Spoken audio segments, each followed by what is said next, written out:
Bien, tenemos aquí el protocolo que no me llegó.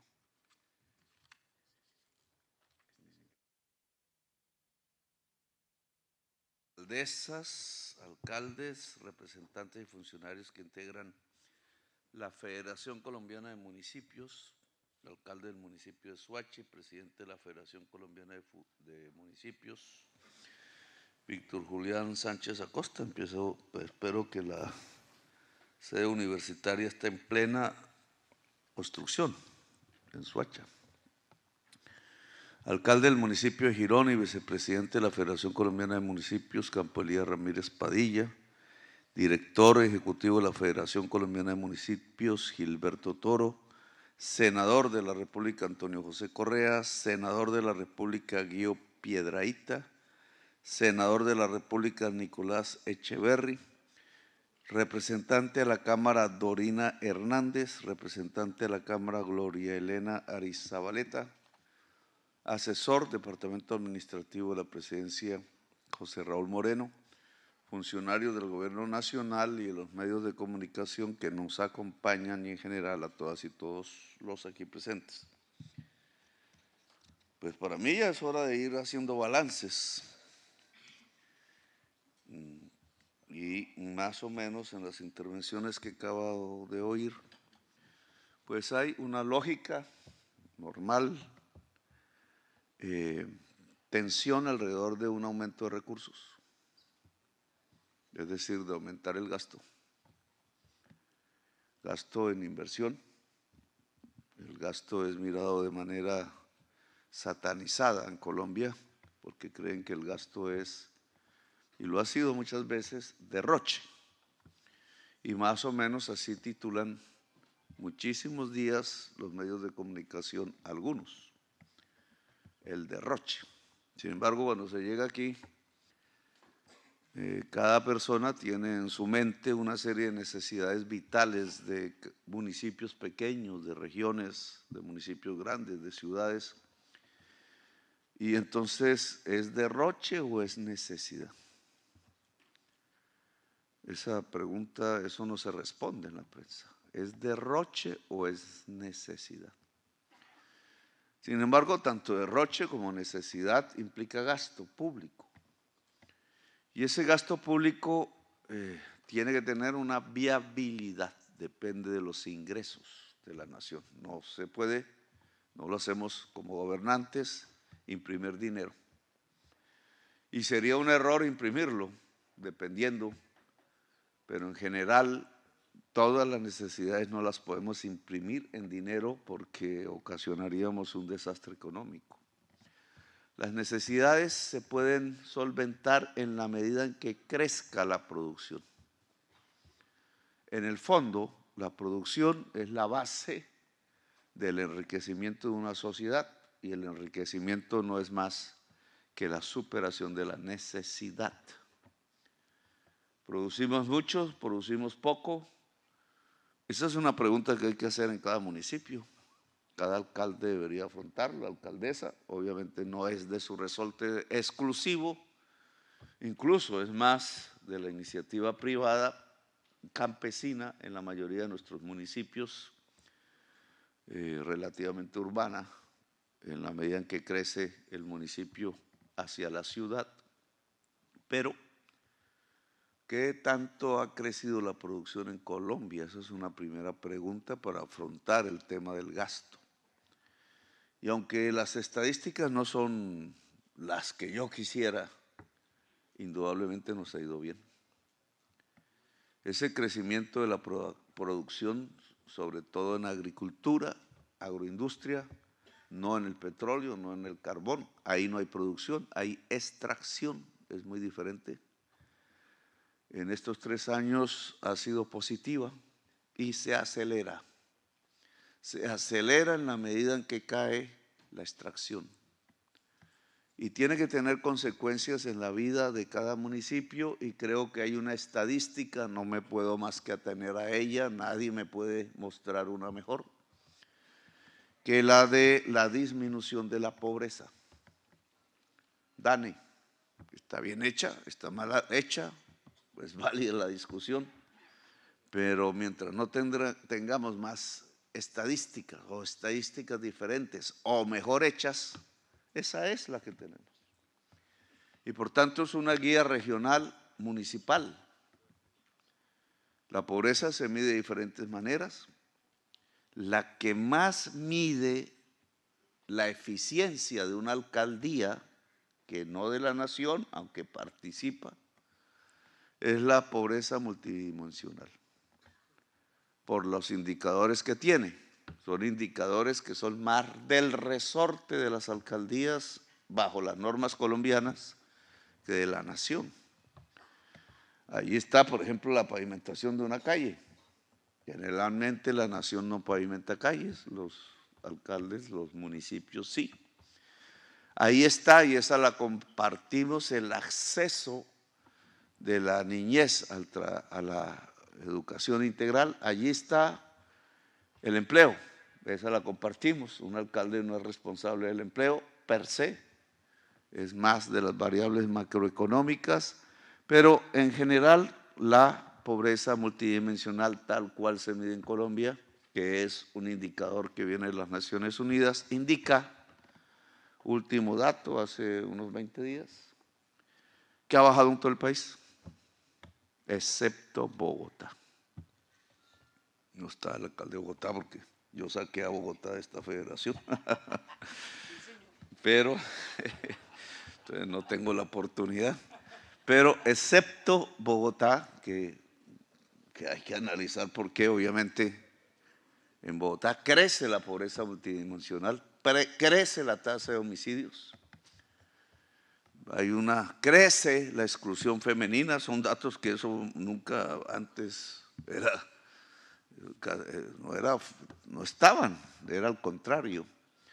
Hay una especie de crisis político-económica en la ciudad de Bogotá, pero en general en el resto de municipios, no estoy diciendo todos, la pobreza multidimensional baja.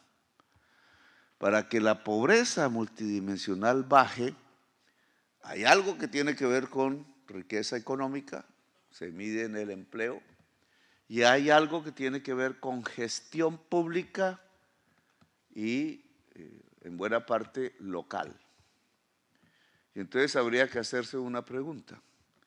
Si los municipios, solo en este último aspecto, han venido reportando una disminución de la pobreza multidimensional por gestión local, sin medir la otra,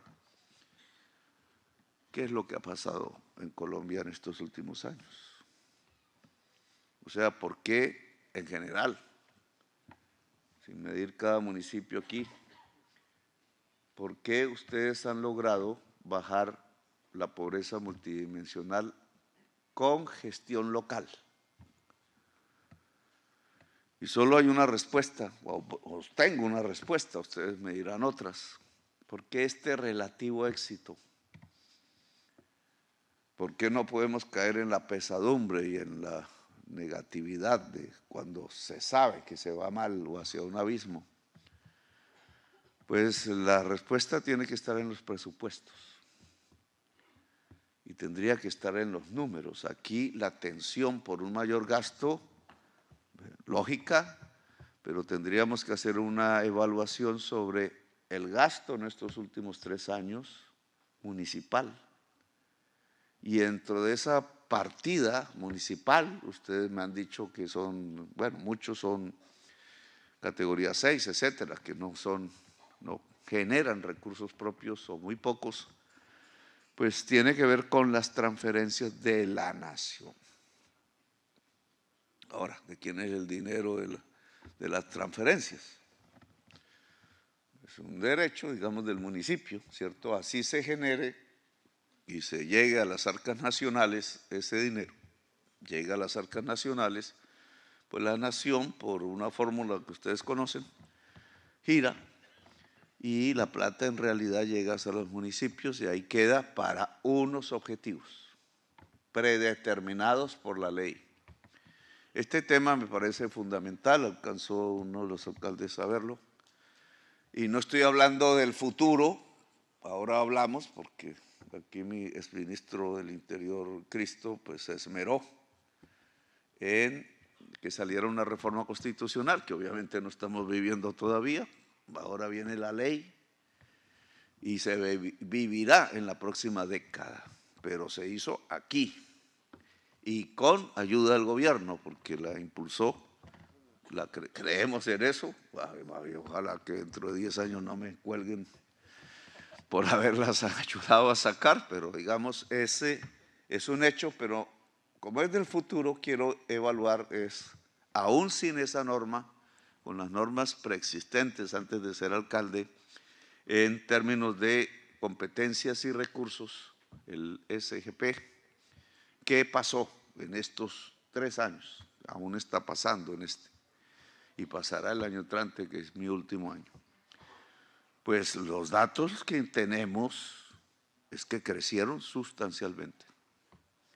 Y crecieron sustancialmente no porque hubiéramos cambiado la Constitución, sino por otra norma de tipo nacional que frente a reformas tributarias genera una responsabilidad, no me acuerdo ya el porcentaje exacto, muy alto, que debe ir al municipio, no queda en la nación. 22% es el dato. No, 22% es lo normal. Nosotros lo hicimos, antes era menos del 22%, nosotros lo hicimos saltar porque presentamos una reforma tributaria como otros gobiernos, pero buena parte de los recursos que llegan por esa reforma, no los que llegan realmente, sino los que se estipularon en la ley de la reforma tributaria de diciembre del año 2022. Esos le llegaron a los municipios. A nosotros, la nación, lo que le correspondía a la nación, nos lo quitaron. Nos lo quitaron, uno, pues la Corte Constitucional, cuando tumbó el impuesto de carbón y petróleo, la mitad de la reforma tributaria nuestra cayó. Esto no se habla en la prensa, pero esto produce una descompensación a favor de ustedes. Porque lo que tenía que girarse en el impuesto de carbón y petróleo era una parte para ustedes y una parte para la nación. Cuando cae, la parte para ustedes de todas maneras se tiene que girar.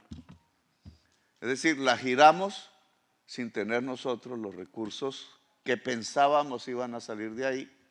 Tienen que salir de lo que había antes. Y así en general con la totalidad de la reforma tributaria en el porcentaje que nos quitaron. A ustedes no los perjudicó como municipios, a nosotros nos mató. Lo hicieron, bueno, esa es una discusión judicial, pero en mi opinión, si se combina con la caída de la ley de financiamiento, que era para financiar este hueco que generaba la Corte no tiene tanto la culpa, de eso he hablado en otras ocasiones. Pero entonces, al caer la ley del financiamiento por los congresistas de la Comisión Tercera, aquí uno presente, Guadip, con el que discutimos mucho el tema, pues prácticamente se intentó un ahorcamiento del gobierno nacional desde el punto de vista financiero, pero los municipios no sufrieron las consecuencias. Por la norma, no porque se nos hubiera dado la gana, sino por la norma, que aseguran las reformas tributarias, independientemente si van a caer o no después, o parcialmente, los recursos previamente que se aprobaron en el Congreso de la República. Y eso se ve en unos datos, voy a mencionar solo dos para no aburrir. Mientras yo tenía, y eso es lo que la prensa llama incremento del gasto, que lo traducen ya a través de los prismas de la oposición, casi toda la prensa está en la oposición, como derroche, como si nosotros, que nos estamos ahorcando en el gobierno nacional, estuviéramos derrochando la plata porque así quieren transmitir esa imagen a la opinión pública, ¿no es cierto? El gasto en educación, que viene a ser el más alto, y por eso lo pongo como ejemplo, el gasto más alto en Colombia es educación. No estoy hablando de la deuda, estoy hablando de los gastos propios de la administración sin deuda. Ese gasto pasó de 50 billones cuando yo llegué al gobierno a 70 billones este año. 50 a 70, si le metemos, lo deflactemos por la inflación, es un salto sustancial.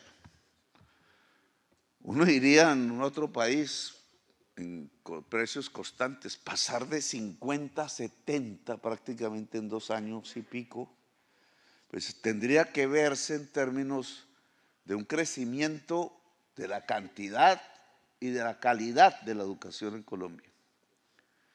Y tengo aquí mi temor, porque aún no podemos evaluar y medirlo. ¿Qué significa eso? Que el sistema general de participaciones para los municipios, algunos departamentos, saben ustedes, tutelan parte de ese dinero. Ese crecimiento de 50 a 70 para los municipios, que quedan las arcas municipales, que quedan en una relativa autonomía de las alcaldías, tiene que ser para educación. Esa es la cota que ha producido. Y no tenemos todavía los instrumentos de evaluación, pero ¿qué ha producido? Aquí alguien muy sentimentalmente me hablaba de un proyecto de 5.000 millones por municipio que quise hacer, sí, multiplicado por 1.000, términos redondos, nos da 5 billones, 5. Pero lo que yo estoy hablando aquí es que solo en la partida de educación pasamos de 50 a 70, 30, 6 veces más. No digo que todo pasó al municipio, porque hay cosas que la nación, pues por ejemplo, el presupuesto de educación superior, pues no es municipal, por ley. Y entonces, ¿ese salto qué? 6 veces más de lo que aquí se planteó, solo en una materia, educación. Debería generar en los indicadores, cuando los hagan, de prueba saber, de cobertura educativa, de calidad educativa hasta el final de la educación básica y media, que es responsabilidad municipal, un salto. Ahora, se está midiendo, es lo que estamos midiendo, es lo que podemos percibir en el indicador de pobreza multidimensional, que dije que era más del municipio. Pues ojalá, todavía no está escrito eso, no está analizado, ya lo harán. Pero lo dejo como un dato aquí en el análisis de la relación entre gobierno nacional, municipal y de cómo nos va. Porque si cojo otro segundo, también que tiene que ver con el sistema de transferencias y que por tanto queda en manos del municipio, que es la salud, y sí más intensamente discutido en estos meses que he vivido, da un salto similar. El presupuesto público, porque el sistema de salud tiene otro tipo de presupuestos, nos lleva a 65 billones partiendo de 40 y pico billones al principio de mi gobierno. Es decir, otro salto sustancial. Por la misma razón, no necesito ya explicarla, lo mismo que hace que la reforma tributaria haya hecho disparar los dos grandes gastos que se entregan a los municipios, que es educación y salud. Hay otros pequeñitos, agua potable, que me preocupa aún más.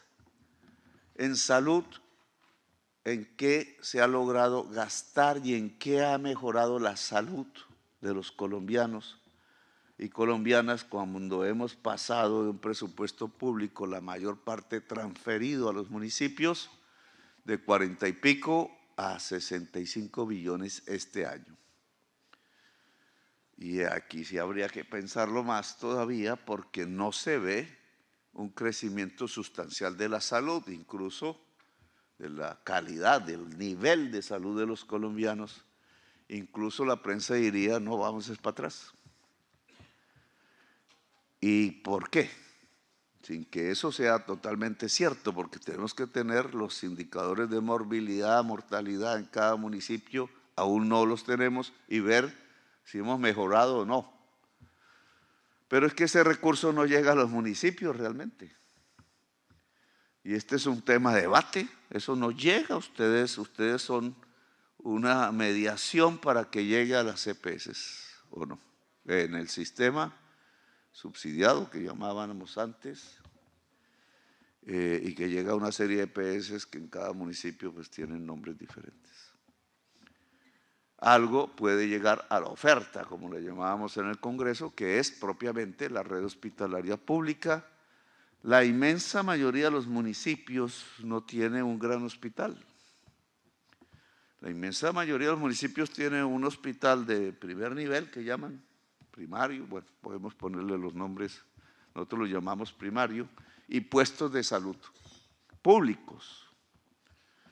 Pero las EPS que reciben incluso el dinero que mandamos a los municipios no llevan los pacientes a ese hospital ni a esos puestos de salud. Los llevan en un porcentaje muy elevado a los hospitales de los dueños de las EPS. Y aquí ya no voy a repetir el debate porque lo saben. EPS que cogen un paciente en Entre Ríos, por poner un ejemplo, pero queda muy cerquita de Medellín, vamos a suponer Nazaret, me interesa, Guajira, está toda la población en teoría afiliada a las EPS, el municipio de Uribia, creo que acabo de firmar el decreto de una ETIS, que es Nazaret, pero hasta ahora, creo que ayer fue. Entonces no hemos estrenado el mecanismo, que también hay que evaluarlo, pero en Uribia, pues el alcalde reparte ese dinero de acuerdo a las EPS que hay allí, y las EPS no llevarían ningún enfermo al hospital de Nazaret, porque además no hay, o no había. Antes de este gobierno no había. Y entonces, ¿a dónde los llevan? Contratan una avioneta, una 4 puertas. A veces la avioneta lleva al paciente de Nazaret hasta donde hay una clínica privada del dueño de la EPS. ¿Cuánta plata vale eso? Tiene que llevarlo con acompañantes, unos días, depende del tratamiento. Esa plata toda es pública y toda se giró al municipio de Uribia. Y aparecen las cuentas como si fuese dinero de Uribia. Pero no la gastó el alcalde, ni la población vio nada respecto a ese dinero, sino que la familia enferma o la familia del enfermo tuvo un viaje hasta X ciudad, donde su paciente fue tratado, puede ser que bien, y la plata se quedó en el dueño del hospital y su personal. Es un poco un juego, no es tan cierto como dice la cifra, pero sí contrarresta cierta tesis que quedó en la prensa y que sigue en debate, y es que desfinanciamos la salud. Para nada. Solo en dinero público creció de 40 y pico billones a 65 billones, que es el presupuesto actual, y fue, en teoría, a los municipios. Si los gobiernos, si el Congreso vota la reforma a la salud, pero ya no puedo evaluarla en este momento frente a ustedes, es un proyecto. La plata que se gira a los municipios queda en los municipios, porque el dinero se gasta antes que nada en la atención primaria, y entonces va al hospital del municipio, va al puesto de salud. Este gobierno ha arreglado más de 1000 puestos de salud en toda Colombia y está entre sus municipios. Y ha tratado de solucionar decenas de problemas de decenas de hospitales. En algunos tenemos problemas porque mandamos la plata y las obras no están. Nazaret, por ejemplo, que lo puse como ejemplo. Mandamos la plata para hacer el hospital y yo mismo fui a Nazaret y no habían puesto ni el techo. Y cogí a los contratistas, a los señores trabajadores y les pregunté, muy en silencio al principio, ¿y dónde está el dinero que giramos? Y obviamente, pues ellos no sabían, dijeron el contratista. Y el contratista llegó muy afanado de Uribia y se quedó mudo porque la plata se la robaron. Y pusimos un hospital móvil, la prensa se burló, pero ese hospital móvil hoy ya por primera vez ha logrado que mujeres guayú de Nazaret tengan sus hijos en Nazaret. ¿Cómo se le dirá a los de Nazaret? Bueno, nazarenos, nazarenas, eso no existía. Hoy hay nazarenos y nazarenas en el norte de La Guajira. Y tan alto, porque no es un hospital de primer nivel, es uno de segundo tendiendo a tercero, con un personal de salud que llegó allí. Tanto éxito ha tenido que el Clan del Golfo ya amenazó de muerte a la directora y a todo el personal de salud, esperando que Petro no tenga influencia estatal en el norte guajiro, porque lo usan como base del traqueteo hacia el Mar Caribe. Entonces, esto es un ejemplo, Nazaret, pero digamos, esa inversión entonces no cuenta. Entonces no tiene el impacto en el indicador de pobreza multidimensional, que es uno de sus indicadores. Está funcionando bien la reforma hecha sin ley, bajo las normas existentes, pero acomodando a que pueda parecerse a lo que hemos propuesto al Congreso de la República en términos de giro directo, en términos de arreglos de puestos de salud, en términos de fortalecimiento de la República, en términos de que la prevención es mayor, debe ser primero, debe ser eficaz antes de la enfermedad y antes de la asistencia. Pues solo tenemos las cifras del DANE. Una, la de empleo, ojo, esa de empleo. Otra, la de PIB, o sea, economía, crecimiento económico, mal sumada, porque ponen estadísticas que no tienen que ver con la producción, sino que son simple transferencia de riqueza, pero no lo analicemos ahora, y las que tienen que ver con pobreza multidimensional. 3 grandes estadísticas que ha sacado el DANE recientemente. ¿Y esas qué nos dicen? Pues que la pobreza multidimensional ha bajado en toda Colombia, en unas regiones más que otras. Nos dicen que el empleo en Colombia se ha reducido en el Estado.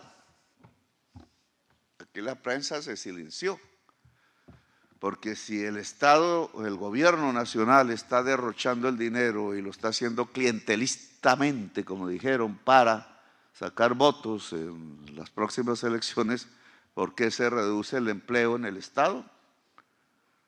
Crece 1 millón de puestos laborales, puestos, no dije empleo asalariado, crece 1 millón, pero decrece en 2 actividades, una en el Estado. Luego todo lo que nos han dicho en la prensa es mentira. No hay derroche, por lo menos en nómina. Y no hay derroche, por lo menos en nómina, porque la plata se ha girado es al municipio. Y el municipio, espero que esas cifras sean coherentes, ojalá, por lo menos hasta ahora, no lo ha gastado en nóminas, sino en salud y educación, y en salud se implican nóminas, que son los equipos básicos de salud, que hoy en número de 10,000 en sus municipios recorren las veredas, los barrios, visitando diariamente a la población. Si eso no existe en sus municipios es porque la plata se la están guardando en el hospital y el alcalde no ha actuado. Y entonces esto es un tema que yo quiero colocar sobre la mesa. No sé si me prolongue mucho, pero puedo seguir con estos temas. Entonces, en salud, educación y transferencias, sin contar la reforma, hasta el día de hoy, el balance es reducción de la pobreza multidimensional. El balance es crecimiento de la producción. Ese es del resorte, la economía en general. Mientras baja el empleo y la contratación de personas a nivel estatal, según el DANE, creció en 368,000 puestos de trabajo desde hace un año la agricultura. Es lo que más ha crecido en puestos de trabajo generados en el último año.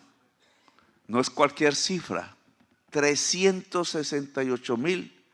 La mayor parte de esa agricultura, geográficamente hablando, y por tanto de esos puestos de trabajo, está en los municipios de ustedes. En cuáles más, en cuáles menos, sería bueno hacer los mapas, pero está ahí. Y 368,000, y el siguiente crecimiento de empleo en el último año, según DANE, es de 220,000 en industria. Y entonces tenemos que del millón que creció, según DANE, último año, 600,000 es en agricultura e industria, es decir, en producción, que es lo único que hace crecer la riqueza de un país. Es un éxito para mí rotundo, no publicado, obviamente. ¿Por qué?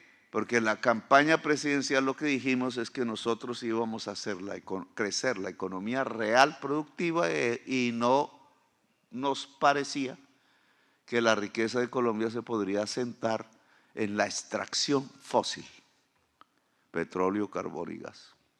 El resultado, un gran éxito en la expansión de los puestos de trabajo en Colombia. Hago un paréntesis, la crítica entonces dice, no, pero es que ahora no son formales, sino informales. Esa no es una definición económica. Me confunden lo de los abogados con lo de los economistas, para enredarme. Porque ¿qué diferencia un puesto entre formal e informal? Una ley. La ley dice, si el puesto genera para las prestaciones sociales, es formal. Si el puesto no genera para las prestaciones sociales, es informal. Eso no es una definición económica, jurídica, que prácticamente se lleva al suelo si la Corte Constitucional aprueba la reforma pensional. Porque la reforma pensional lleva a que la pensión se vuelve universal. Y la reforma de la salud lleva a que la prevención en salud se vuelve universal. Es decir, prácticamente todo puesto de trabajo en Colombia sería formal. Y se acabó, solo por unos cambios de leyes. Luego, hacer crecer en 1 millón de puestos de trabajo a Colombia en un año, y mayoritariamente en agricultura e industria, pues tiene que verse en los municipios si la estadística está bien hecha. Y en los municipios entonces, ¿qué se vería? Un mejor vivir. Un mejor vivir, que es lo que muestra coherentemente, espero que estén bien hechos los números, la caída de la pobreza multidimensional. Está por salir la pobreza monetaria, no hablo de eso porque no ha salido, ya analizaremos, pero hasta aquí digamos un análisis que entonces nos muestra que nuestro país no va mal. Ahora, los planteamientos de ustedes no iban hacia estos temas. Quizás porque estos temas no los están preocupando mucho, o no sé, no está en el temario. Salud, educación. Porque entonces en la agenda de la oposición sí está el tema de seguridad. Entonces hablemos de seguridad. Pero la seguridad está determinada por si el pueblo tiene más educación, más salud y más atención a la primera infancia. Eso no lo podemos olvidar. La seguridad general está determinada si se quita los niveles de exclusión. Ahora hablemos de seguridad, porque hace 2 días, creo, hicimos varias horas de programa alocución presidencial y Consejo de Ministros sobre este tema. Y dijimos cuáles son nuestros criterios alrededor de este tema. La seguridad, fuera del tema de que primero es la atención integral de los niños y aterrizando hacia sus aspectos concretos y cotidianos, tiene una tasa de homicidios. Hoy critican que yo use la tasa de homicidios, pero es el indicador esencial, la vida. La tasa de homicidios en Colombia, cogido desde el año 91, ha caído drásticamente en todo el país. No por mí, es un éxito del país, de sus gobiernos diferentes. 1991 es casi 2,5 veces más alta la tasa de homicidios que este año. Esa caída tuvo una serie de éxitos, es tendencial, es permanente. Tenemos 3 años últimos de una leve caída marginal de la tasa de homicidios desde que el señor Duque hizo Trizas La Paz. Hacer Trizas La Paz no nos hizo crecer la tasa de homicidios a los niveles del 91. La elevó más o menos en un 10-15% del promedio del 2016. Y levemente ha caído, y hay una discusión muy periodística sobre en este trimestre, porque entonces como no pueden evadir el hecho de que han dicho que hay un caos, un colapso, sino que seguimos con el nivel de tasa de homicidios recogido desde el año 2021 y que levemente cae, pues no hay un caos, sino que no estamos tumbando más la tasa de homicidios. ¿Y por qué? Porque la estructura de la violencia está cambiando. Fue lo que dijimos en la locución. Una violencia que era antes difusa, el vecino que mata al otro vecino porque se emborrachó, etcétera, etcétera, etcétera, y que era la mayor parte de la violencia medida en términos de tasa de homicidio en Colombia, estamos pasando a una violencia premeditada, financiada, que es el sicariato.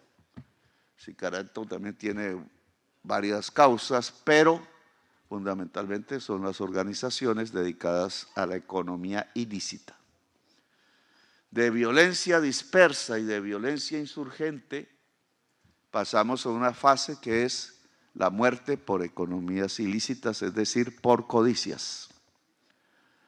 Eso es lo que nos muestran los datos hasta el momento. Es una tasa de homicidios menor que antes, sí, pero la tasa de sicariato viene aumentando desde el año 2016.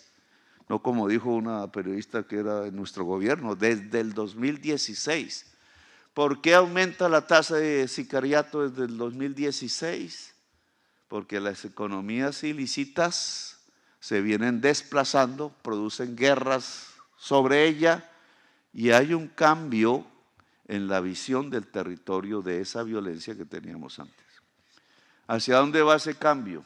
En las peores de las regiones, hacia los puertos, hacia las fronteras. La mayoría de los municipios de Colombia, señores, bajaron su tasa de homicidio. Y lo podemos demostrar si es que hay alguna duda al respecto. La inmensa mayoría de los municipios de Colombia bajaron su tasa de homicidio. ¿Suben en dónde? ¿Por qué la violencia de este año, hasta donde llevamos medido, es similar en términos de números a la del año pasado y no bajó más? Ajá, porque hay 60.000 desplazados en el Catatumbo. Ustedes ya saben por qué. Y a cerca de 100 asesinatos en el Catatumbo. Catatumbo. Zona que si analizamos es zona de frontera. Y es zona de economía ilícita. Hoja de coca, la primera o segunda región exportadora. Un grupo tratando de matar al otro para quedarse con la cocaína. Pero si yo hago este mismo análisis, no tan radical, digamos, desde el punto de vista de los números, pero nos parece que nos da lo mismo si yo cojo Puerto de Barranquilla, Puerto de Santa Marta, Puerto de Cartagena. Puerto de Buenaventura, aunque ahí hemos podido tener relativo éxito. Fronteras, Putumayo, Nariño, Ecuador, Venezuela, como ya mencioné, Venezuela, Arauca y aeropuerto de Bogotá. Ahora, ¿por qué entonces crece la tasa de homicidios hasta hace poco en un puerto como el de Barranquilla? Porque en el puerto de Barranquilla exportan cocaína. Porque en el puerto de Barranquilla entra contrabando y entran armas.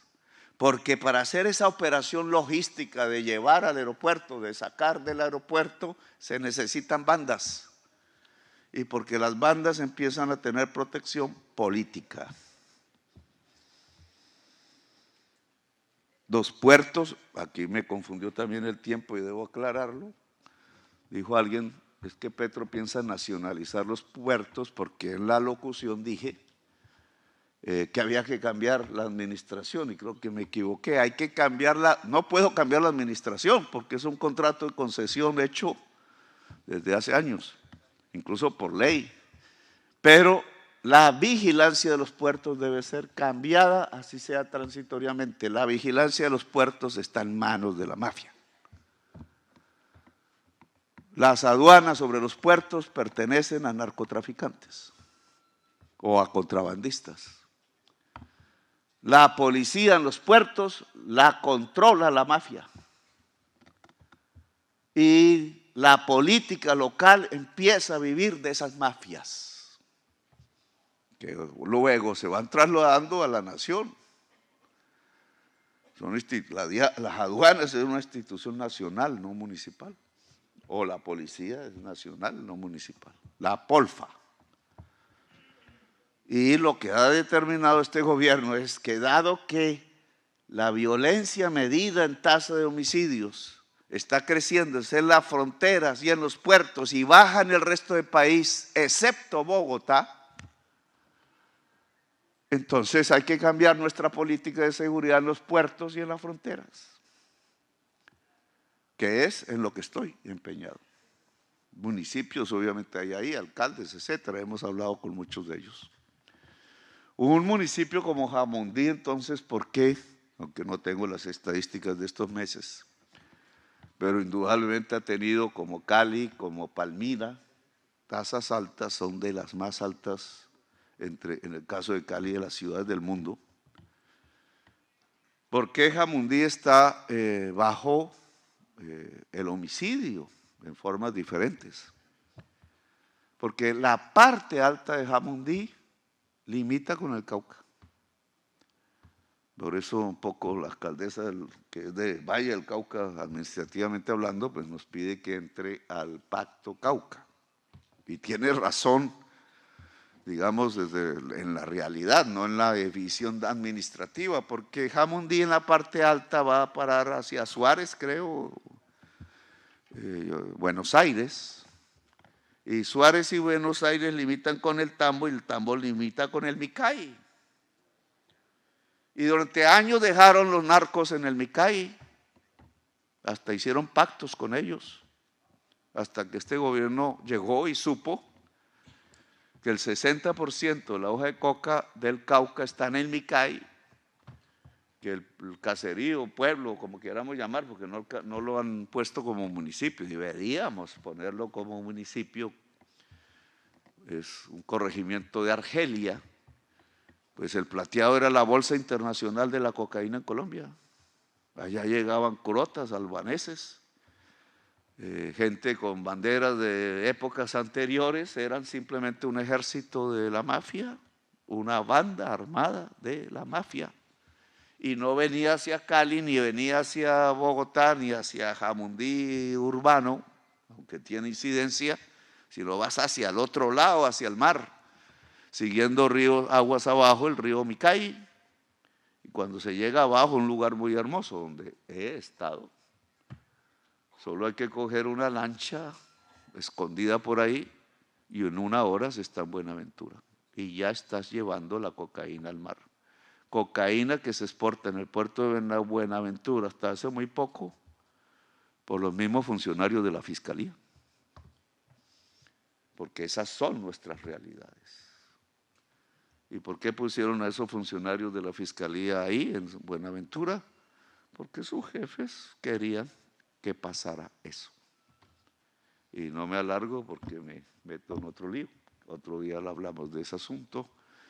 Pero al estar el cañón de Micay pegado hacia arriba con Jamundí, Jamundí empieza a tener problemas porque el ejército, por orden de este gobierno, se ha tomado el Micay.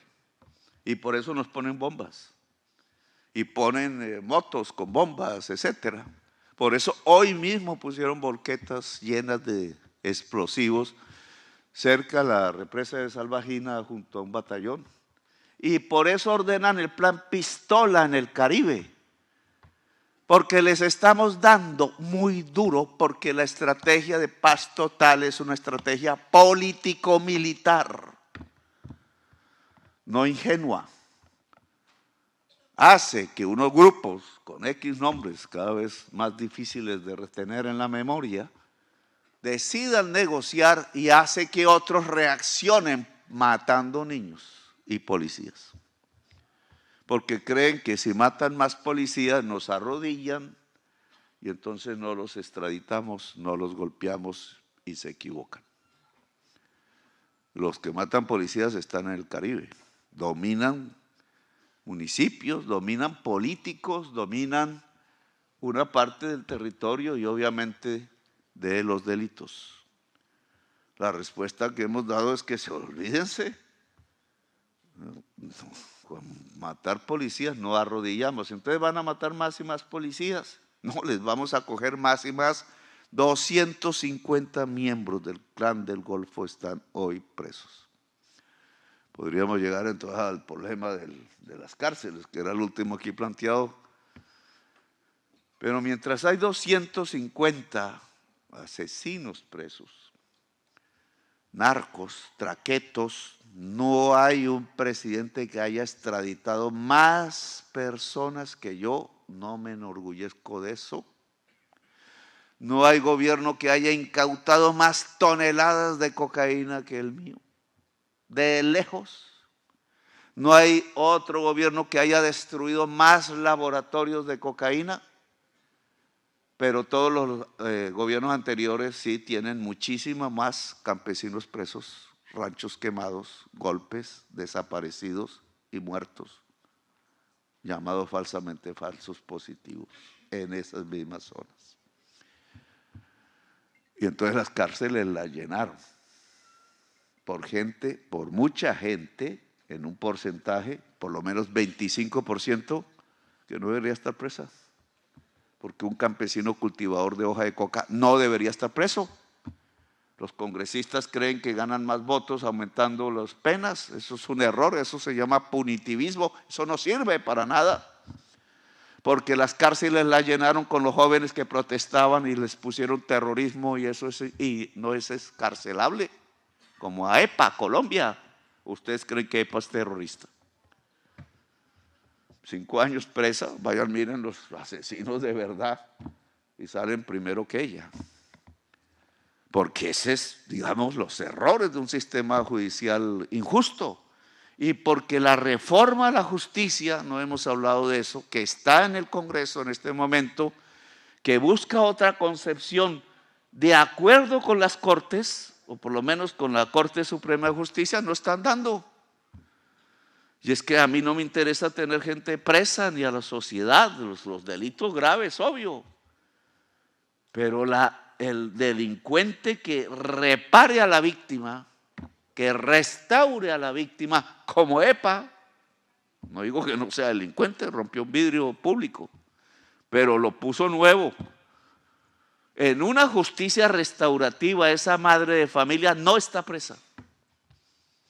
Está preso un criminal, el señor, ese tipo que no sé si será culpable o no, pero ahora me están poniendo en redes que yo lo estoy protegiendo, no tengo ni idea. El señor ese Freddy de Bogotá que viola niños, ese es el que tiene que estar preso. Ese es el que tiene que estar preso. Si es culpable, no puedo reemplazar al juez. Pero si es culpable es ese, no EPA. No es el campesino que cultiva de hoja de coca. Un campesino que cultiva hoja de coca lo único que está haciendo es llevar comida a la familia porque no hay otra manera.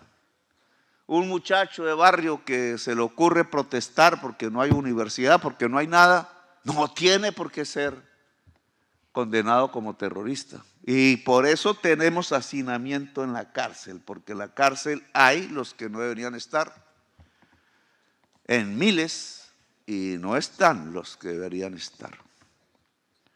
Y eso amerita una reforma, no es cuántas cárceles más hacemos, sino y por qué no sale gente que no debería estar.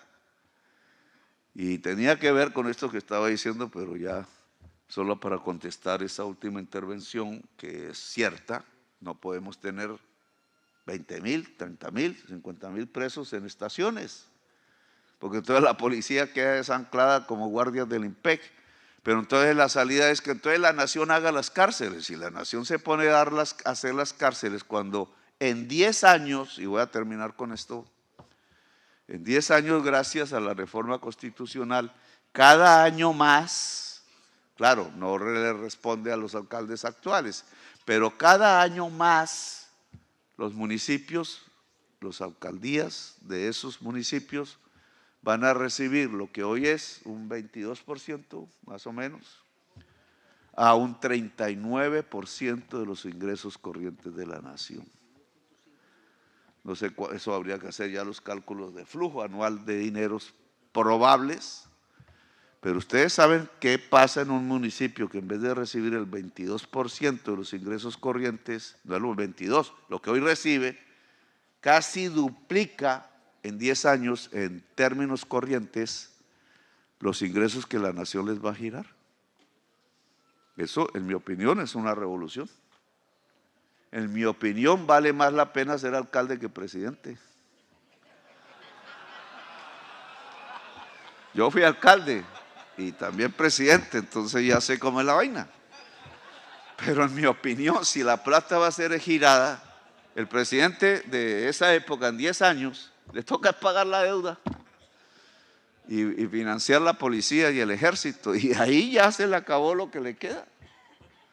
Quizás unas carreteras nacionales, pero el resto del dinero va a los municipios. Y hay unos retos ahí, entonces esa ciudadanía va a cuidar la plata, la calidad de la administración pública local, la preparación de sus funcionarios cuando van a ser responsables de casi la mitad del dinero público de Colombia, la capacidad de superar problemas, de ir hacia las prioridades. Yo me acuerdo de Zipaquirá, Zipaquirá o municipio, no voy a poner nombres. Entonces no había agua potable, pero se arreglaba el parque. Presidente, hablemos de inversión, por favor. Sí, he hablado. ¿La educación es inversión o no es inversión? Buena pregunta. La educación. Ahora, ustedes me van a hablar de carreteras y les voy a ser sinceros. La educación no es una obra. Y la salud de la gente no son obras. ¿El hospital es el ladrillo o es el personal de salud? Pero les voy a contestar aún más, porque es que hay afán de obras de cemento antes de elecciones. Entonces les voy a contestar el cemento. ¿Y qué pasó con el cemento en Colombia? Bueno, fuera del uso ilícito. El uso del cemento y el dinero de inversiones en las dobles calzadas. Esas no las hicimos nosotros. Yo estoy terminando. No tiene que ver con educación y no con salud. Y el que crea que subir 60 billones de pesos en los municipios de hoy bajo ustedes en salud y educación sea una pendejada, discúlpeme, no sabemos entonces de nuestra sociedad. Esa es la mayor inversión que se puede hacer en el ser humano, incluso en seguridad. Si creemos que la salud y la educación del pueblo de nuestro municipio no debe crecer o no es tan importante como un parque o una carretera, creo que nos estamos equivocando. Entonces, Vamos, ¿nos falta qué? Pero yo, bueno, entonces vayamos a esos problemas concretos. ¿Quién autoriza la ampliación de las plantas? ¿Quién autoriza la planta docente de un municipio?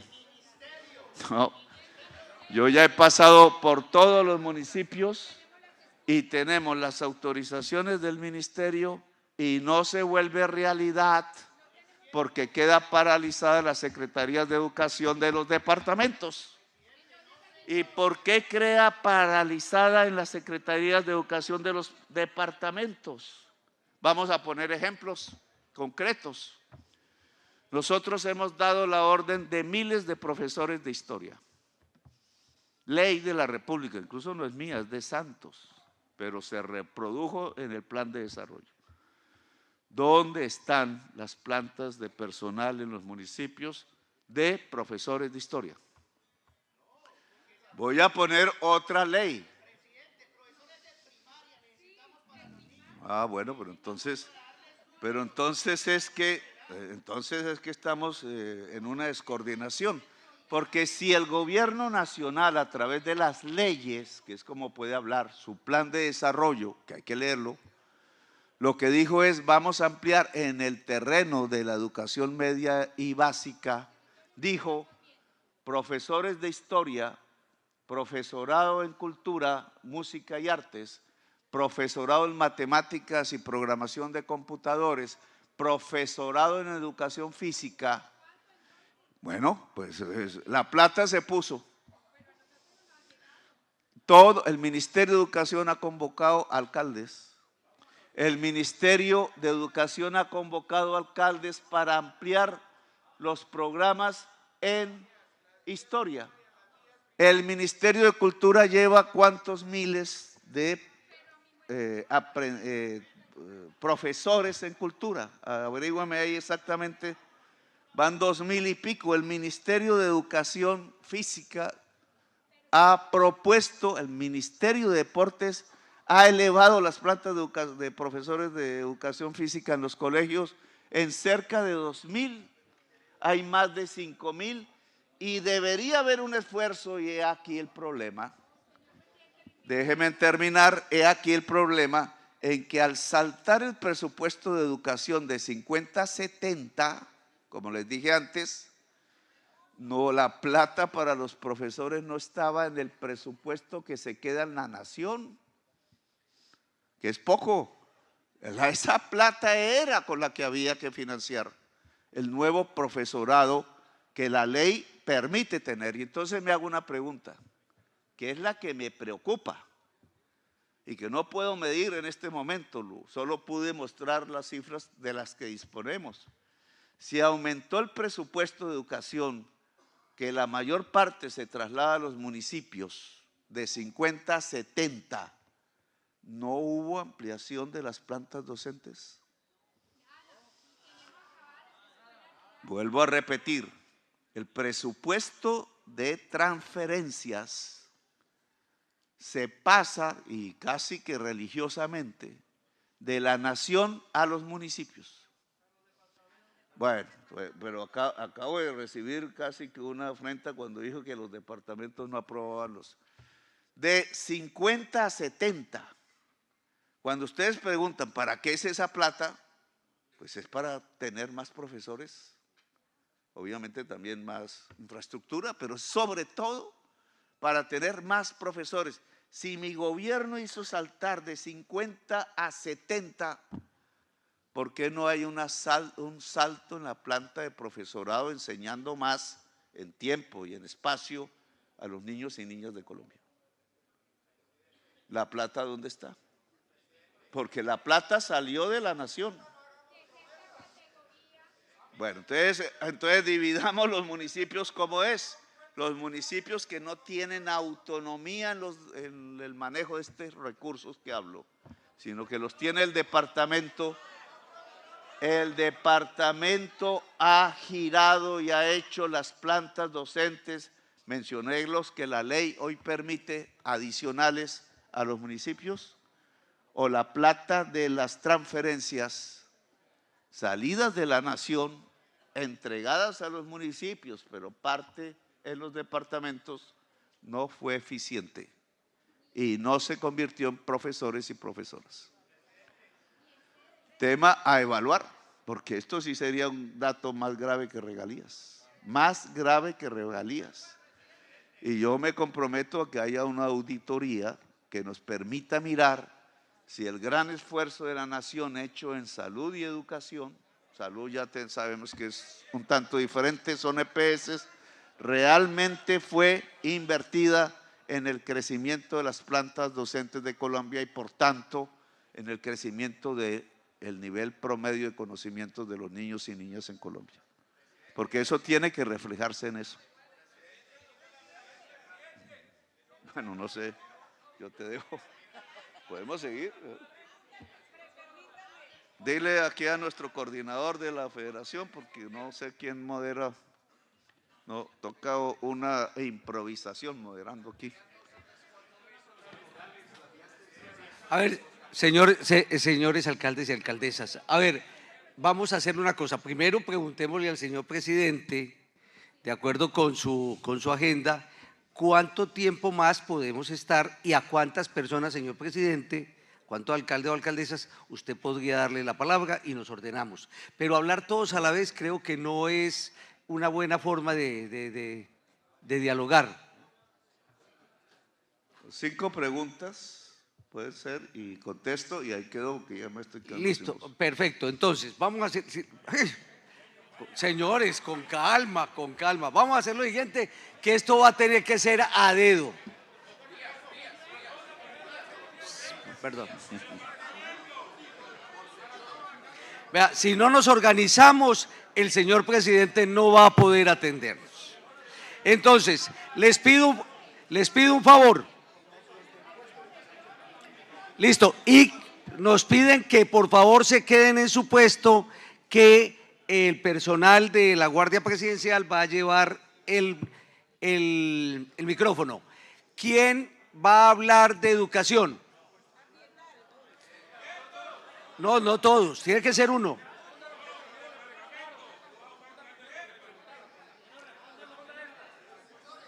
Bueno, a ver, yo estoy escuchando que hay mucho comentario sobre el tema de educación, sobre vías terciarias, vías rurales, vías terciarias.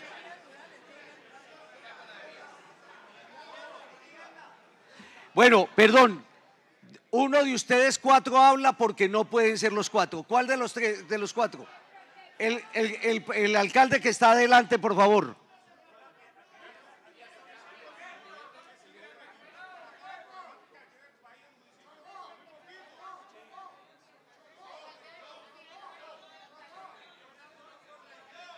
Gracias, mi hermano. Listo. Claro que sí. No me demoró mucho. Presidente, yo le creo a usted en el tema de que ha hecho las transferencias que habla en el tema de educación. Estoy acá, presidente. Mucho gusto, Luis Carlos Amezquita, alcalde de Leria, Tolima. Yo le creo eso, porque usted lo dice, debe ser así. ¿Cuál es el problema? Que es lo que le han estado diciendo mis compañeros.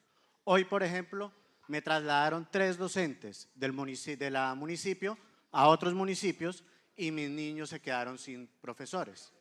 Yo no manejo el tema de la planta personal, la Secretaría de Educación. Yo no manejo la planta La Secretaría de Educación del departamento. Yo no manejo. Ahí yo estoy de acuerdo con usted en el tema, no tenemos nosotros la injerencia. Supondría uno que es el Ministerio de Educación, por lo que le dicen a uno en la Secretaría de Educación departamental, que uno les dice, venga, pero ¿por qué están disminuyendo los docentes?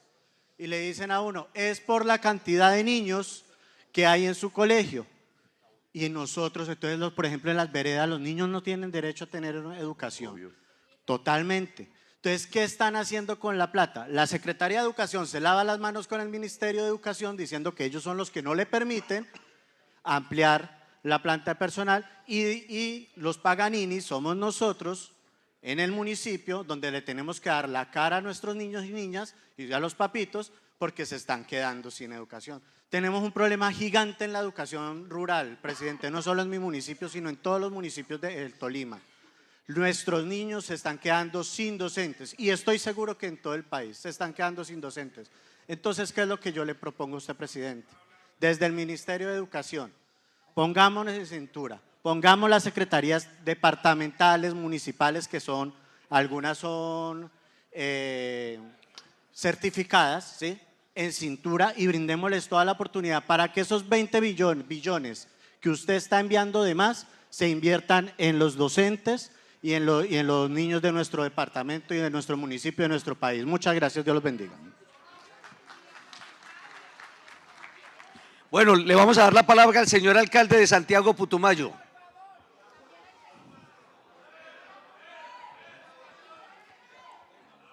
Hola, hola.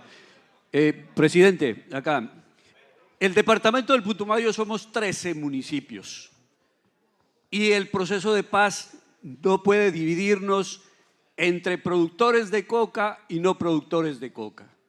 ¿Qué le proponemos los alcaldes del Alto Putumayo, presidente? Que se valore y fortalezca nuestra economía, porque el mensaje no puede ser que lo ilícito paga. El mensaje debe ser de fortalecimiento a la economía lícita. Y no es justo que nuestros jóvenes se vayan como única alternativa de trabajo a raspar coca. Si nosotros cuidamos la economía lícita, en el frijol, en el aguacate, en el lulo, en la ganadería de leche, nuestros jóvenes se quedan siendo campesinos.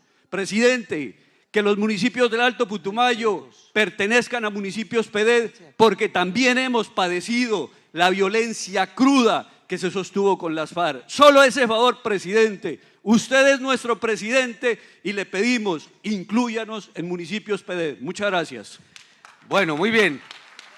Le vamos a dar la palabra al señor alcalde de Confines para hablar de vías terciarias. Presidente, muy buenas noches. Un saludo en nombre de los alcaldes de sexta categoría, municipios que oscilamos entre 2.000, 3.500 habitantes, 4.000 y algunos 5.000, hay unos de más habitantes. ¿Qué quiero pedirle muy especialmente, presidente? No es cuestión de solo cemento. Las vías terciarias hoy son una necesidad y desde aquí le hago un reconocimiento al doctor Carrillo, que con nuestro departamento de Santander nos ha ayudado con un banco de maquinaria. Hoy la presidenta de México, muy afín a su merced, hoy manifestaba que a todos los municipios les iba a dar un banco para producir su propio pavimento, para tapar sus rotos. Nosotros tenemos una maquinaria, presidente. Denos un asaón, nosotros queremos es trabajar. Si le va a girar un recurso, envíeselo a los comunales, no hay problema, no es por política. Es por cuestión de desarrollo. Nosotros le garantizamos el transporte escolar a nuestros niños. Yo trabajo mucho con el tema de la niñez, pero si no tengo vías, mientras he estado acá no he estado sino respondiendo mensajes. Se nos metió la ola invernal, presidente, y eso es lo que nos preocupa. No es para la finca mía, yo no tengo finca en el municipio donde administro, es para la finca de la gente pobre, esa Colombia profunda que está esperando que nosotros le llevemos vías. A nosotros nos eligieron para eso, para hacer gestión, presidente. Discúlpenos, pero es cuestión de que con los ministerios, con el INVIAS, podamos ser diligentes y llegar a nuestras comunidades. Muchas gracias, presidente, muchas gracias a la federación. Yo le pagué. Darle la palabra a una mujer, por favor. ¿Cuál de ustedes dos? A una de ellas dos. Ven acá, está allá.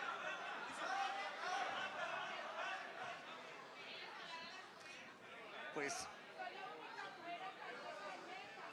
Del Meta, ¿tú eres de dónde? Bueno, primero que todo, muy buenas tardes, señor presidente. Mi nombre es Ana Dolores Solano Mantilla, soy del municipio de Mutiscua, de norte de Santander. Quiero ratificar lo que dijo el compañero. El hecho de que no seamos municipios PEDED, SOMAC, no significa que nosotros no seamos incluidos en proyectos. Además de eso, cuando le hablo del tema ambiental, es porque yo sé que usted es ambientalista. Y usted dijo que iba a defender en su campaña los páramos hasta con su propia vida. Hoy quiero decirle, existen muchos páramos donde declararon parques nacionales. Usted sabe que en el momento que declaran parques nacionales, estas propiedades se vuelven llevan 3 Is y son embargables, imprescriptibles, inallanables. Bueno, como sea, yo soy campesina, o sea, no sé hablar. De malas el hijueputa que no me entienda. Entonces, ¿qué pasa con nuestros campesinos? Ellos quieren que esos predios se le compre el gobierno, no los pueden entregar a los municipios, a las juntas de acción comunal. ¿Para qué? Pues que sean zonas estratégicas. Señor presidente, esa gente, por ejemplo, hablo en el páramo Santurbán, en el parque de Mutiscua, Pamplona, hay 96 propietarios, de los cuales ellos necesitan vender para darle estudio a sus hijos, ellos necesitan vender para comprar una casa en Pamplona, porque están pagando arriendo, porque no están interviniendo esas propiedades, señor presidente. Y sumarle el otro problema que tenemos de los páramos, y hablo del páramo Santurbán, que corresponde a Santander y a Norte de Santander, de los cuales somos 26 municipios que no ha podido que debido a una sentencia de la Corte no ha sido declarado había sido declarado, pero se cayó. Nosotros tenemos 384 predios, hablo del municipio de Mutiscua solamente, de los cuales se va a hacer un estudio predio a predio por Corponor, para demostrar la frontera agrícola. La frontera agrícola es demostrar que nuestros campesinos sí están trabajando, que sí existimos campesinos, y en esto son muestra de lo que yo soy, alcaldesa. Bueno, alcaldesa, por favor. Entonces, señor presidente, en el momento de la frontera agrícola se va a hacer una área de protección, otra área de pastizal y la otra zona es de producción. Lo cual, ¿qué le vamos a aportar a esos 384? Y aplique eso para el resto del país. Esos 384 campesinos que van a dejar de pronto de producir esas 3 hectáreas, porque en Norte de Santander nosotros no somos terratenientes.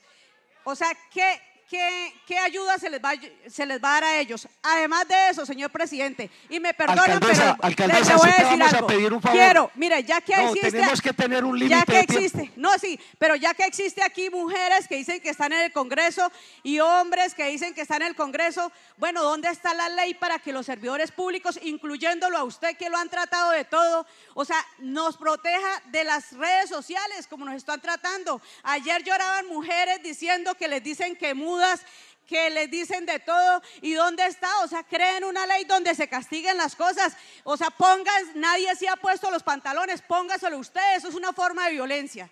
También quiero decirle, señor presidente, mire, hace falta algo, señor presidente, y me perdona que le diga como así tajante, hace falta un subsidio para la población en condición de discapacidad. Mire, hay subsidios que realmente de pronto no son prioritarios, pero usted se imagina, usted y yo, que no pudiéramos caminar, que estuviéramos en una cama, que alguien nos tuviera que limpiar el culo y nuestros padres o las personas no tuvieran plata. O sea, esa gente, esa población sí realmente necesita que se le ayude, aunque sean… Listo, gracias alcaldesa, Por favor, el señor alcalde de Quibdó,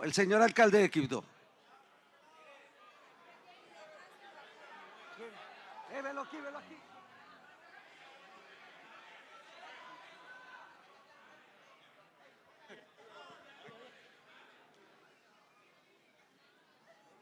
Bueno, muy buenas noches a todos y todas. Señor presidente, es un placer tenerlo acá. Y en nombre de los alcaldes del departamento del Chocó, señor presidente, le queremos manifestar una preocupación, una grave preocupación que tenemos por la situación de seguridad del departamento del Chocó. El 26 de abril secuestraron al director de Codechocó, Arnold Rincón. Y es una situación que nos obliga a solidarizarnos con su familia y por supuesto con las familias de todos los secuestrados que hoy están en el país, privados de la libertad.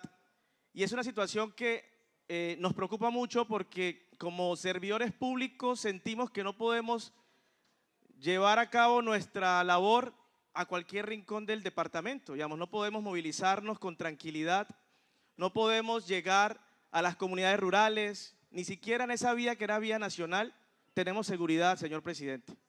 Es muy importante lo que se ha venido haciendo en materia de seguridad en la ciudad de Quibdó, pero nos hace mucha falta tener capacidades suficientes en recursos. No podemos recortarle los recursos a la fuerza pública, señor presidente. La fuerza pública requiere recursos para movilizarse, para tener la capacidad de respuesta suficiente para atacar a las bandas criminales, los grupos delincuenciales y grupos armados organizados que están en el territorio y que hoy amenazan la labor de los servidores públicos. Eso no solamente pasa en Quibdó ni en el departamento de Chocó, está pasando en el país. Y es fundamental que las vías tengan seguridad. Presidente, esa es la primera petición que le hacemos. Y la segunda es que esto no va a acabar si no llega la inversión social. Por eso también le pedimos que haya una misión Chocó. Así como hay una misión Guajira, podamos tener una misión Chocó, donde podamos llegar con una amplia gama de inversiones, una oferta institucional amplia en los diferentes sectores culturales, deportivos, y que generemos empleo y desarrollo económico en la ciudad y por supuesto en los demás municipios, señor presidente. Es fundamental eso. Y la última propuesta. El país actualmente está atravesando una declaratoria de desastre nacional. Usted la declaró en noviembre del año pasado. De acuerdo a la ley 1523, es un año que se puede prorrogar. En el 2010-2011, el fenómeno La Niña, se le entregaron recursos a los municipios con Colombia Humanitaria en ese momento. A cada municipio, a cada entidad territorial se le dieron hasta 1.000 millones de pesos para poder hacer obras de emergencia y también comprar maquinaria. Hagamos algo con esa declaratoria de desastre, señor presidente. Nuestros municipios requieren que ese plan de acción específico para recuperación no sea un saludo a la bandera, sino que se implementen las acciones. Rafa, por favor, es que ya hay que darlo por terminado la intervención. Pero esa propuesta, presidente, quiero que la escuche. Necesitamos que haya recursos que permitan mitigar la situación de emergencia de los municipios. Tenemos una declaratoria de desastre nacional, hagámoslo. Confíe en nosotros, confíe en sus alcaldes y alcaldesas que podemos hacer las cosas bien y hacerlo quedar bien a usted, presidente. Muchas gracias. Ahora sí me toca ir rápido porque voy a comenzar del último hacia adelante porque indudablemente iba a arreciar, que es lo que yo llamo la crisis climática. Ya saben ustedes por qué. En la medida en que más CO2 del carbón y el petróleo esté en la atmósfera, más grave será. Y en este caso, adaptarse a la crisis climática, que es lo que política pública debería hacerse. Nadie aquí es culpable realmente de las emisiones, pero sí toca adaptarse, porque si no muere la población. Y adaptarse implica unos costos, cada vez serán más grandes, todo lo que nos gastamos en resolver problemas en carreteras, huecos, caídas de puentes, etcétera, derrumbes en barrios. El país es de los más afectados por la crisis climática en el mundo y es de los que menos está preparado. Por eso cada invierno son cifras de muertos y muertos. Ustedes mismos vieron la de la carretera Medellín-Quibdó. Solo en una casa murieron 50 personas y la carretera lleva 400 muertos. Y aunque tengo la explicación de por qué una carretera de esas puede tener tan alto, elevado número de muertos, la comparé con el túnel del Toyo y casi me friegan. Sí tiene que ver con una inversión pública completamente injusta con la población. Aquí hay una responsabilidad para alcaldes que quisiera subrayar, porque si no nos gastamos horas hablando solo de este tema. Los planes de ordenamiento territorial que se han vuelto una rutina, que la ley ordena que en cada municipio existan, que en realidad no existen, deben girar alrededor del mapa de riesgos. La que ustedes dirán, y bueno, ¿y con qué profesionales hacemos un mapa de riesgos en mi municipio si no hay para el sueldo del alcalde? Pero es esencial. Esto no sirve para hoy. Es que cada vez será peor si no se hace. El mapa de riesgos en un municipio lo que te indica es dónde se puede inundar, dónde se puede caer una montaña, etcétera, y dónde hay población ahí. Esa población ahí debe salir si el riesgo es alto o unas obras para mitigar el riesgo, etcétera. Si eso no está en cada municipio, el clima nos va a sorprender cada vez más. En general, en Colombia, a pesar que la ley lo ordena hace mucho tiempo, no se hace. Porque como creemos que no va a pasar, pues pasa. Hoy lo estamos viendo. Esa es una responsabilidad de cada alcaldía con su consejo. No sé si la norma está mal hecha y deberíamos volverlo una responsabilidad nacional. Se podría, es una ley. Congreso de la República. Eso es una cosa a discutir, porque si nuestros municipios no son capaces de tener planes de ordenamiento territorial, pues tiene que ser una responsabilidad de la nación, pero hay que hacerlo porque si no, muere la gente, como está muriendo en estos días. Ese es un primer elemento. Ahora, un segundo. Por ejemplo, la carretera Medellín-Quibdó, 400 muertos en 20 años. 20 años de construcción. Eso no está construido. Yo le dije a la ministra de Transporte mía, pasada, haga eso en 2 años. No lo hizo. Cuando yo voy a mirar, bueno, fue que esta ministra me engañó, me metió los dedos en la boca o qué. No, esto es solo un ejemplo, porque en otras partes sucede lo mismo. Es que resulta que cuando uno va a ver la cosa a fondo, la carretera Quibdó-Medellín se financia 20 años a través de vigencias futuras, que es un mecanismo del gobierno nacional irreversible cuando se contrata la construcción. Entonces yo me he encontrado con muchas obras públicas de cemento irreversibles. Cuando quiero sumar, esto lo he dicho varias veces, cuando quiero sumar todo lo irreversible, entonces me da que gobiernos anteriores comprometieron para el futuro 100 billones de pesos en carreteras doble calzada. Y cuando un gobierno se enfrenta a lo que tiene que pagar en su gobierno de esos compromisos, entonces no queda para vías terciarias, porque no eran la prioridad. O peor aún, no queda para las carreteras que yo llamo de La Paz, que no son terciarias, son más grandes, pero que pueden solucionar el problema de una región. Por ejemplo, la carretera del Catatumbo no existe. Hicieron la doble calzada Gamarra-Ocaña. Ocaña es el comienzo del Catatumbo, pero Ocaña-Tibú no. ¿Por qué? Porque el negocio estaba en Gamarra, que es un puerto como los del mar, de una propiedad que es de los mismos propietarios de muchos de los puertos del mar. 350 mil millones de pesos de utilidades de esos puertos se van a los paraísos fiscales. Entonces no es el negocio, no es el business. Hacer la carretera Ocaña-Tibú, que hubiera sido clave para La Paz y para muchos campesinos y municipios de ahí, no es business, porque el business estaba entre Ocaña y Gamarra. Ya saben ustedes lo que pasó en esa carretera. ¿Qué le pasó a la carretera Medellín-Quibdó? Que la aplazaron a 20 años porque los recursos los concentraron en las vías que necesitaba el capital antioqueño y no la gente. Y pongo como ejemplo el túnel del Toyo, que lleva como 10 años de construcción, con una cantidad muchísimo más grande en un solo tramo de lo que se ha invertido en toda la carretera Medellín-Quibdó. Ahí no hay muertos por construcción, pero sí hay 400 muertos en la carretera Medellín-Quibdó. Si lo miramos étnicamente, los muertos son afros e indígenas.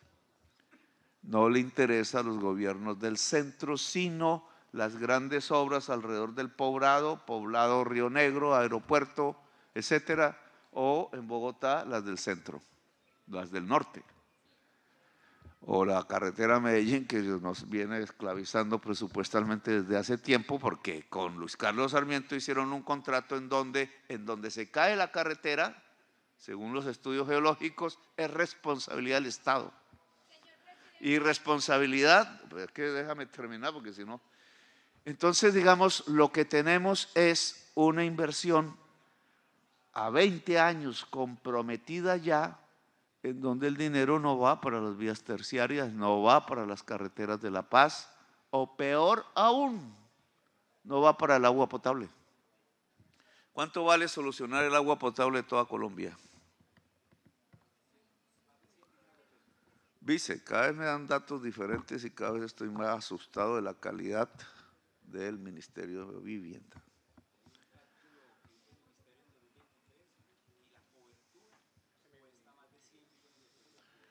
Total, de agua potable de verdad.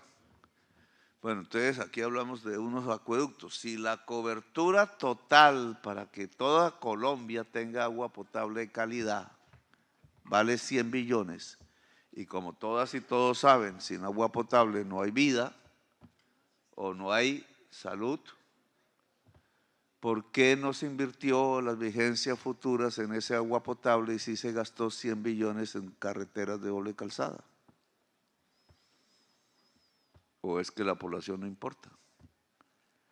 Y entonces, claro, ustedes con razón en sus municipios donde no hay agua potable pueden decir, necesitamos el acueducto. El acueducto es que cuando vamos a las vigencias futuras no queda presupuesto para agua, sino marginal, porque hay que gastar, les quiero decir, eso sale sin que el presidente lo autorice, sale por un botón de computador, un funcionario lo espicha, 13, 14, 15 billones de pesos anuales a pagar la anualidad de los contratos de concesión de las dobles calzadas.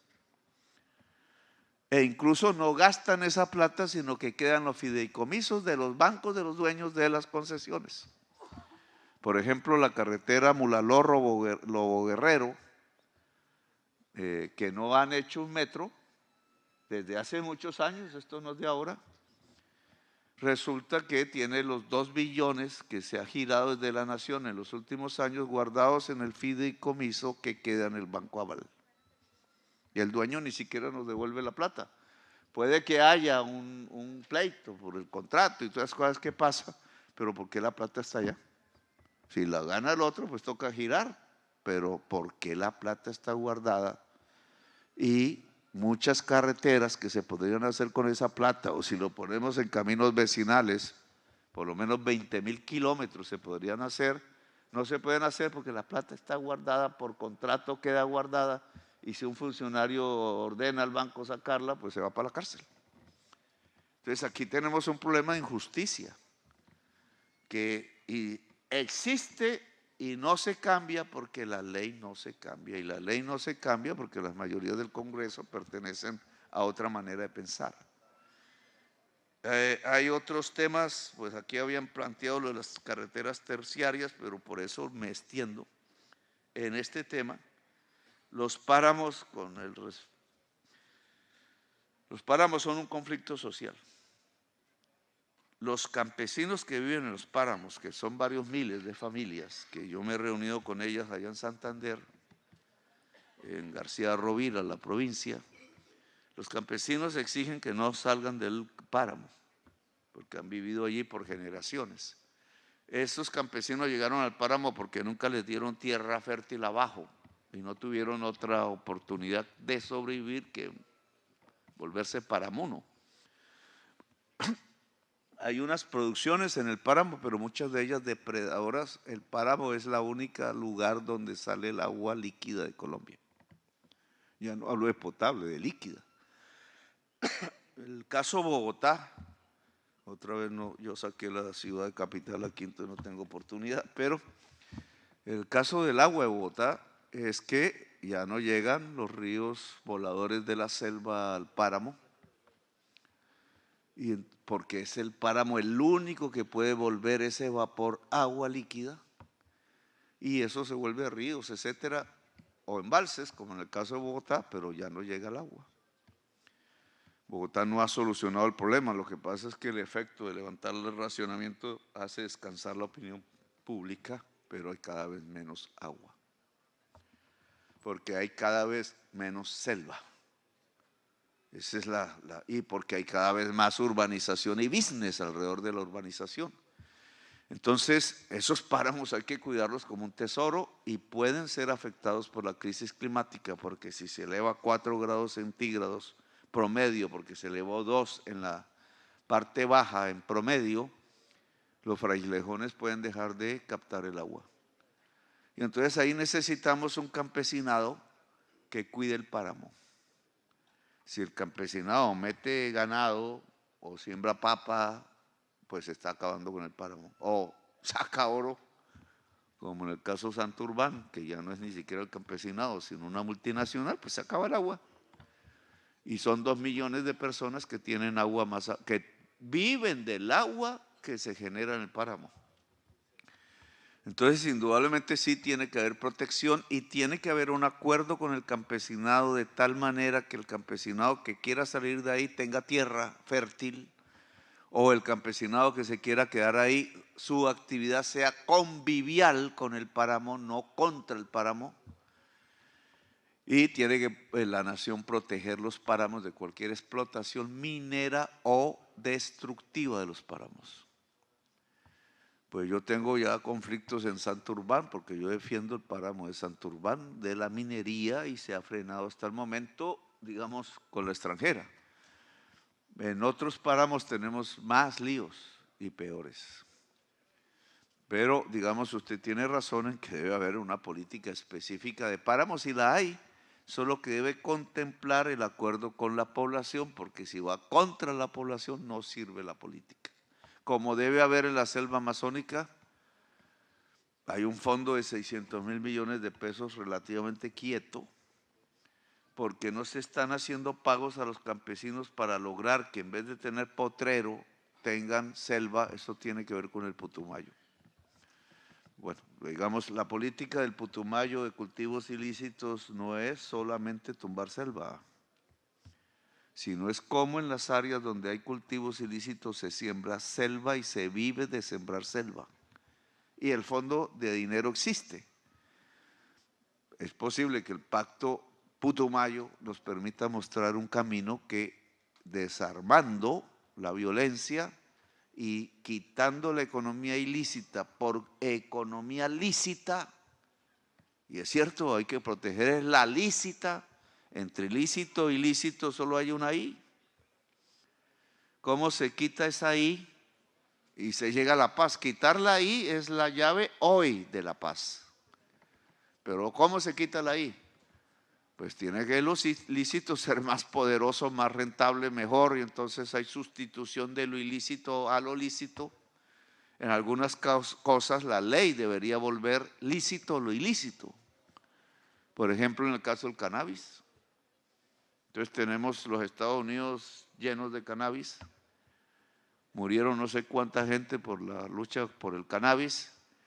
Y Colombia no puede exportar cannabis, porque incluso su propio Congreso se lo prohíbe. Y es una forma de quitar la I de lo ilícito, es decir, una fórmula de paz. Pero no arranca porque el moralismo, que no sé qué, pues Wall Street huele a marihuana por todas partes. Wall Street. Pero esa marihuana la siembran dentro de los edificios y es legal. Es legal. Y no somos capaces nosotros mismos de obligar a Trump, no obligarlo porque no podemos, sino decirle, oye, ¿por qué no deja exportar la marihuana legal colombiana? Y la zona del norte del Cauca entraría en un proceso de pacificación. Bueno, los puestos de salud, bueno, aquí hay una serie de críticas. Los municipios deben configurar, en mi opinión, a través de la federación, unos comités de veeduría, porque yo sí estoy preocupado. Y aquí salió el tema. O sea, si hemos girado tanto dinero, ¿por qué no hay más profesores o profesoras? ¿Por qué no hay más equipos básicos de salud o puestos de salud arreglados? Si se ha girado el dinero.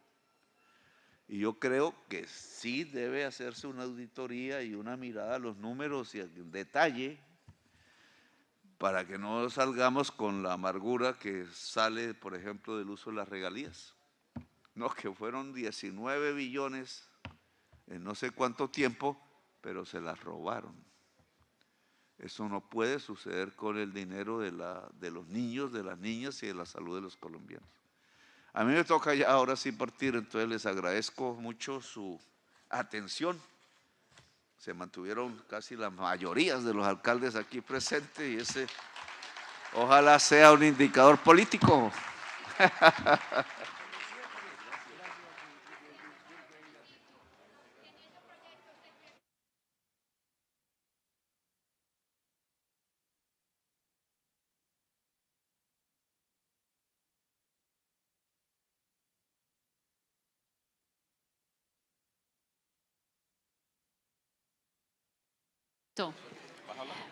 Sí, para que se mantengan. Muchas gracias, señor presidente, por su participación. Les agradecemos mantenerse dentro del salón mientras el presidente hace su salida. Muchas gracias.